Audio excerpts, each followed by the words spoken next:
बुधवार को Dhanbad chemist and druggist association के द्वारा धनबाद क्लब के सभागार में आयोजित प्रेस वार्ता में एसोसिएशन के अध्यक्ष ललित अग्रवाल ने बताया कि all India organisation of chemist and druggist जो देश भर में 12.4 लाख से अधिक केमिस्ट एवं दवा वितरकों का शीर्ष संगठन है, उसने सरकार की अनदेखी के खिलाफ 20 मई 2026 बुधवार को एक दिवसीय राष्ट्रव्यापी बंद की घोषणा की है। प्रधानमंत्री नरेंद्र मोदी को प्रेषित एक ज्ञापन में संगठन ने स्पष्ट किया है कि बार के अनुरोधों के बावजूद दवा व्यापार की गंभीर समस्याओं पर कोई ठोस कार्रवाई नहीं होने से देश भर के विक्रेताओं में भारी रोष है। कहा कि बड़े कॉरपोरेट संस्थान डीप डिस्काउंट के जरिए बाजार का संतुलन बिगाड़ रहे हैं, जबकि आवश्यक दवाओं का मार्जिन सरकार द्वारा निर्धारित है। ये संस्थान अनुचित व्यापारिक प्रतिस्पर्धा पैदा कर रहे हैं। इससे ग्रामीण और अर्ध शहरी क्षेत्रों के छोटे केमिस्टों का अस्तित्व खतरे में है। ललित अग्रवाल ने कहा कि AIOCD के अध्यक्ष JS शिंदे और महासचिव राजीव सिंघल ने संयुक्त रूप से कहा कि यह केवल व्यापार का नहीं बल्कि मरीज की सुरक्षा का मामला है।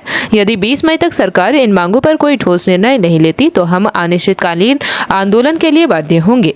वार्ता कर रहे हैं कि आगामी 20 मई को हम लोग all India chemist and druggist association के तरफ से बंद का आह्वान किए हैं। 20 तारीख को हमारे ऑल इंडिया के 12,40,000 केमिस्ट बंधुगण हम लोग सभी दवा दुकान उस दिन बंद रखे।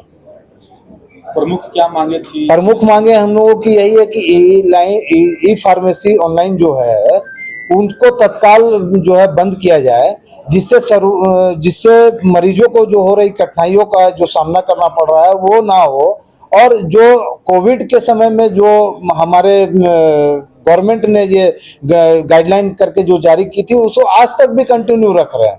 और ये चूंकि ये राशन और ये चीज नहीं है कि आप मंगा रहे हैं और खा रहे हैं, ये चूंकि दवा से जुड़ा मामला है, इसलिए हम लोग इसके ऊपर में पुरजोर विरोध कर रहे हैं और लड़ाई कर रहे हैं। स्वास्थ्य से जुड़ा मामला है, क्योंकि कोई भी आप आज इंसुलिन वगैरह ऑनलाइन से मंगा रहे हैं तो उसी एफिशिएंसी की कोई गारंटी आपके पास में नहीं है।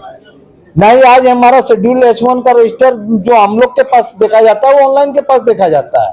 तो ये दोहरी नीति नहीं चलेगी। इस दोहरी नीति को बंद करना पड़ेगा सरकार को, और अगर सरकार हमारी मांगों को नहीं मानती है तो हम अनिश्चितकालीन हड़ताल की ओर अग्रसर करेंगे, ये निश्चिंत है। हमारे जो ऑल इंडिया के हमारे जो अध्यक्ष JS शिंदे साहब हैं और जो हमारे राजीव सिंघल साहब हैं, उनको हम लोग साधुवाद देते हैं कि इस लड़ाई को, ऑल इंडिया की लड़ाई को उन लोगों ने लड़ रहा है और आगे भी ये जारी रहेगी। हम लोगों ने काफी पूर्व में भी काफी बार हमारे राष्ट्रीय महासचिव राजीव सिंघल साहब है, उन लोगों ने सरकार से सारी डिमांडें की हैं, लेकिन सरकार चूंकि मान नहीं रही है और नहीं मानने की स्थिति में हम लोग शांत बैठने वाले नहीं है, और आने वाले दिनों में हम लोग हो सकता है कि अनिश्चितकालीन हड़ताल की ओर जाएंगे। अच्छा, लोग ऑनलाइन दवाइयों की तरफ क्यों ना जाएं? सबसे पहली बात तो कभी-कभी दवा को, बहुत सारी ऐसी दवाइयां हैं जो ऑफलाइन स्टोर में मिलती नहीं है जी। बहुत सारे इलाके में उस तरह के मेडिकल स्टोर नहीं है जी। दवाइयों में ऑनलाइन जो है वो हमें अच्छी खासा छूट देता है। देखिए, छूट के पीछे ही तो आज सारा खेला है। अगर हम लोग इस बात को समझ लेंगे कि अगर हम लोग को छूट की तरफ नहीं जाना है, क्योंकि छूट में आप जो दवा मंगाते हैं उसमें आप ये गारंटी नहीं बोल सकते हैं कि वो दवाई हमारी असली है। उसमें प्रिस्क्रिप्शन ड्रग आना ही आना है, और हम लोग उस लालच में 20% और 25% के लालच में जाते हैं। ये स्वास्थ्य के साथ हम लोग खिलवाड़ कर रहे हैं। ये चीज ये समझना होगा ये चीज को। JP भारत लाइव, भारत की बात JP के साथ। वीडियो को लाइक करें, शेयर करें और चैनल को सब्सक्राइब करें।